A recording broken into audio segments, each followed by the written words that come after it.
There's a lot of stuff going on the Gaza Strip that I want to speak about, and our time is fleeting. Violence in the Gaza. There's a clip here that came from the Turkish media group here, and I want to run it, and I want to get your opinion on it. There seems to be a lot of people protesting on the Gaza Strip there, and a lot of violence going on. And I want my crowd to see it, and I want to get your opinion on it here on Conservative Nation. So here we go. 7 months since the beginning of the Great March of Return, which was first launched from here, the Malika camp, on the 30th of March 2018, on what was referred to as Land Day, and was supposed to end on May 15th, when Palestinians commemorate what they refer to as Nakba, or catastrophe, the day that Israel announced its independence on Palestinian-occupied lands. The idea of the protest was originally conceived by Gaza journalist and activist Ahmed Abu Ratima after a viral Facebook post where he wondered, saying, what would happen if 200,000 peaceful protesters broke through the barbed wire fence, raised the Palestinian flag, and pitched tents a few kilometers into our own occupied territory. Soon after this post, community activists began planning what they referred to as the Great March of Return. The protest expresses two main demands for the Palestinians. The first, the rights of refugees to return to their lands and lands of ancestors that were occupied in 1948. The second, the breakage of the 12 years Israeli-imposed siege and blockade on the Gaza Strip. Protest tents are set in 5 main camp locations across the Gaza Strip border with Israel: Jabalia, Malika, Khuza'a, Rafah, and Al-Wusta. On the other side of the fence, Israeli military has deployed soldiers, including snipers and tanks, to the border. Soldiers have opened fire on Palestinians approaching the fence with tear gas, rubber bullets, and live ammunition. Violence during the protests has resulted in the deadliest days of the Israeli-Palestinian conflict since the 2014 war on Gaza. 33 weeks now have carried within them at least 210 Palestinians killed, including 33 children, 2 journalists, 2 paramedics, and so far the number of injuries has reached 24,516. Despite the weekly casualties in Palestinians from the Great March of Return, the enormous Israeli airstrikes that were carried on the entire strip on the past Sunday and Monday of this week have resulted in 15 killed and at least 90 others were injured.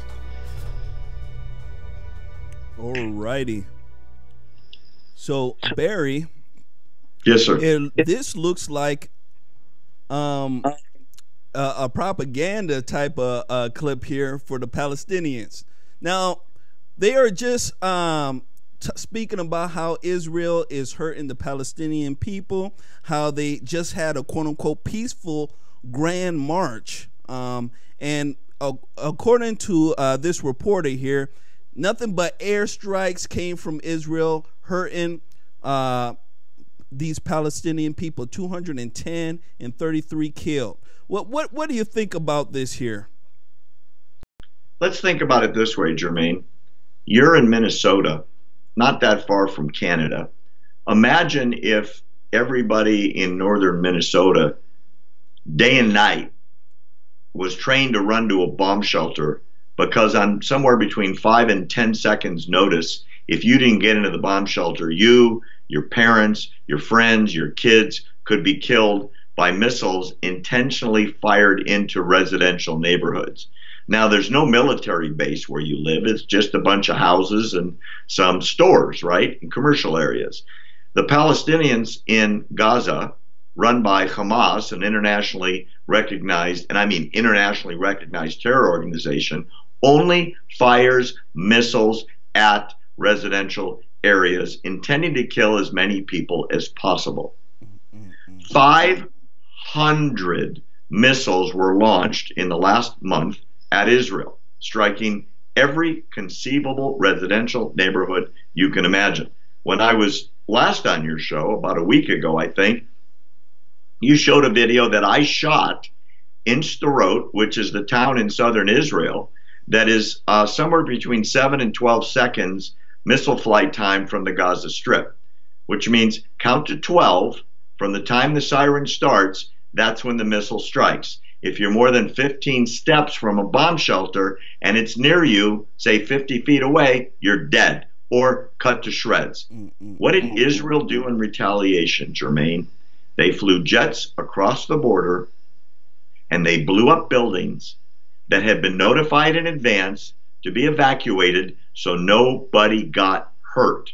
That's how Israel responds. They blow up empty buildings because they're trying to minimize casualties, with the idea in mind that at some point the Hamas government is going to say, hey, we're running out of important buildings like our radio station, our food distribution center, our office buildings. We'll stop bombing the Israelis. So the preferred method of communication coming out of Gaza is like what you showed on your video, although it didn't show really what's happening.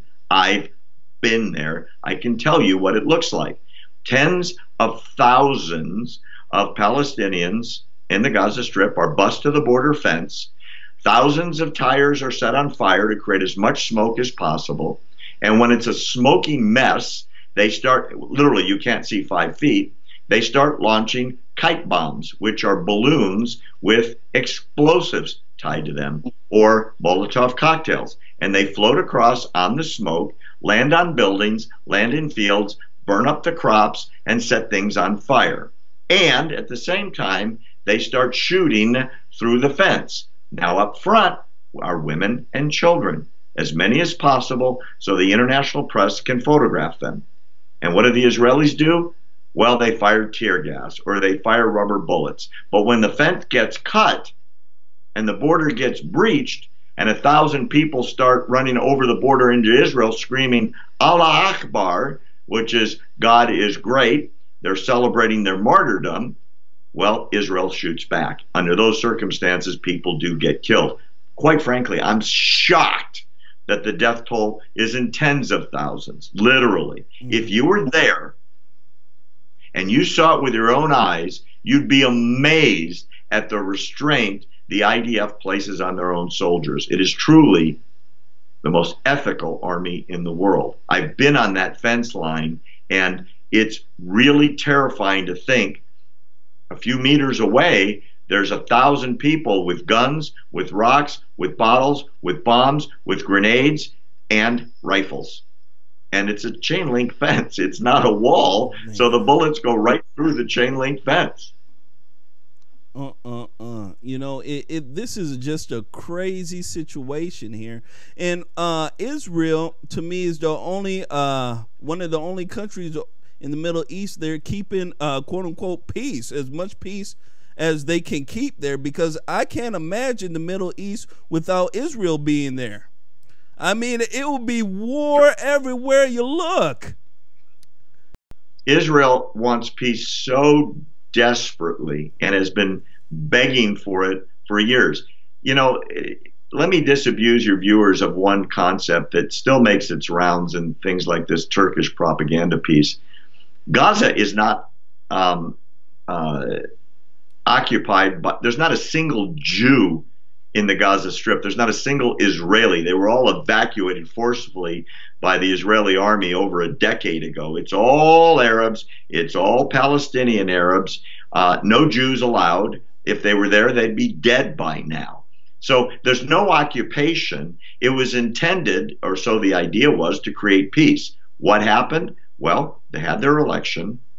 Hamas beat the Palestinian Authority.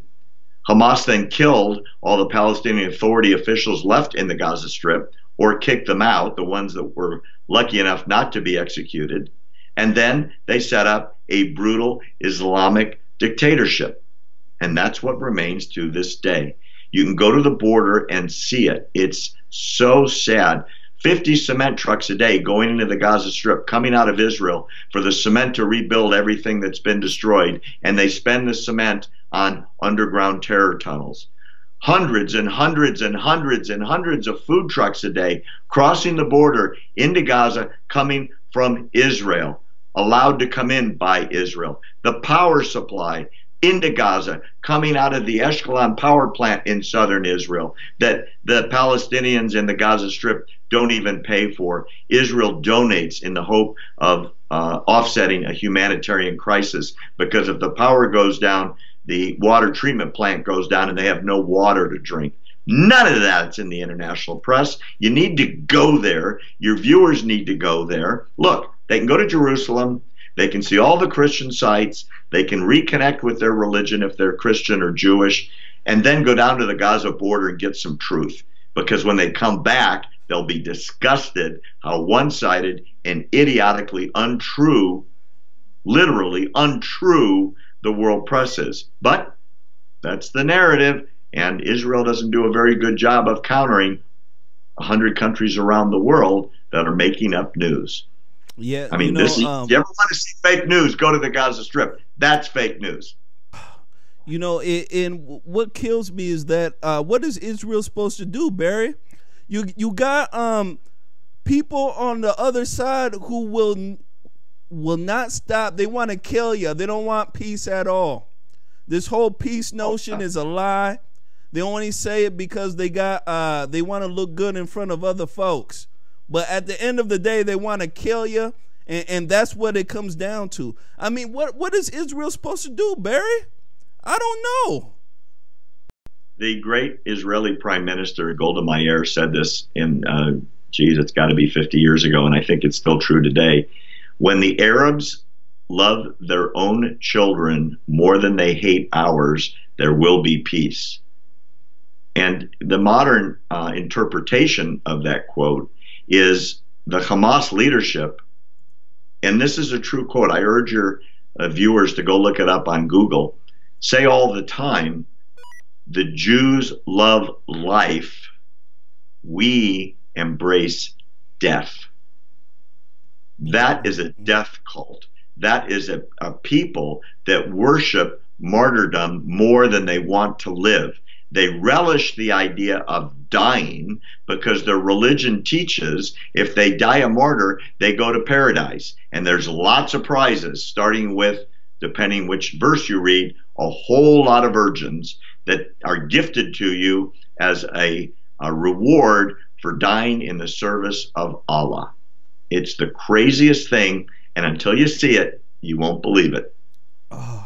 You know, I just can't imagine, quote unquote, a God, you know, acting in, you know, having them act in that type of manner. It's almost satanic in a sense, you know. Oh yeah, and nothing you've ever seen. Just crazy, absolutely crazy.